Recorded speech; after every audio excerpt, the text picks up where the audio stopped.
wila thuolo mar ngeka nena maber ne gimarachne. Isebedo kiluwo wach mar finance bill ni.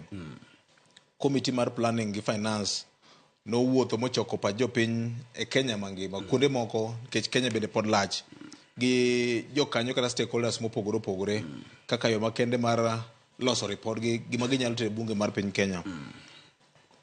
Somo mare mar ariyo oserumo. Odhi kidieny mar adek. Tiende nang'o ne japiny mawinjo okinyi ma kawuono. Ang'eni kiny en odiochieng' ono ma oyiedhi ne oganda jo Kenya te. Chenro ma dhi nyime sani kaber okonego bed ni time ka dwe mar auchiel pok orumo. Koro gin gi kinde matin kende matimo kamano. Victor paro ni anyalo duoki chien matin. Kamancha ne wantiere juma mokalo. Nekich juma mokalo kancha wantiere to chalo gima nyocha pi joingo mogo ne piny owacho. Kaeto ineno ka piny owacho ncha ne owuok oko e bura mancha ne oluongi State House kata kar jot mar ker. Kamancha ne gilandie e lokruok moko magilieko ni dhi timore. Mano kancha jo Kenya ncha no osewacho ni king'iyo kwith mar Gen Z ncha no osewacho ni gibiro wuok e ndara. To kancha pressure no odwa bit mathoth. Ino kancha ntiere amendment moko manyocha ne jatend piny oluongo mowacho ni gidhi timo. Achiel kuom gi en golo VAT ncha ne ikete e makati. E pacho ka kaeto kendo bende ncha ne giwacho ni gidhi golo ushuru mancha ne onego bed ni weg geche chulo mamano 2.5% cha ncha ne onego bed ni golo kaachiel koda mamoko.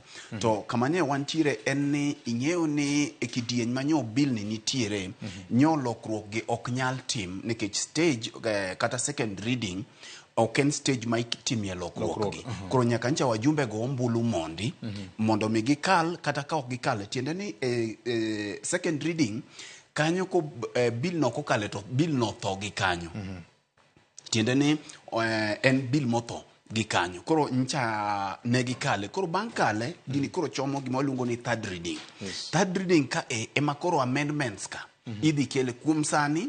Bill ni pod entiere kaka no kele original form marecha. Pod entiere gi weche mag makati ka, pod entiere gi weche mag usuru eco levy ka pod nitiere gik mancha giwacho ni gigolo gi. Koro inyalo mana gol gi e flow mar od bura. Nikech kata mana PG meeting mar Kenya Kwanza cha. Kato ben ne ging'ado riekni mamoko. To gigo ok ne nyal kete report no nikech macha ne kweth achiel mar riwruog siasa. Yes, riwruog siasa. Nikech committee mora mora nyaka luom ji kidenye mopogore opogore jo opposition nyaka jo minority gi jo majority nyaka lose. Kae ting'eyo ni e committee sama giromo oko kocha kata sama gidhi e State House mago gin mana suggestions mane gikelo ka mago mana paro nikech gionge Hansard. Tiende ni gionge record. Gimotimore e flow mar od bura mano e gima dhi e Hansard. Mano e gima dhi e record mar od bura. Koro kuom sani bill cha pod entiere kaka ncha entie. Koro wageno ni kiny chieng' tich ariyo eka chairman mar budget biro kelo ginene finance code planning mano Kimani Kuria jod bura mamolo biro kelo amendments gi. Koro samo kelo amendments gi tibi gone gi ombulu okang kokang kata amendment ka amendment. Koro ka jobura ka jod bura puodho gi.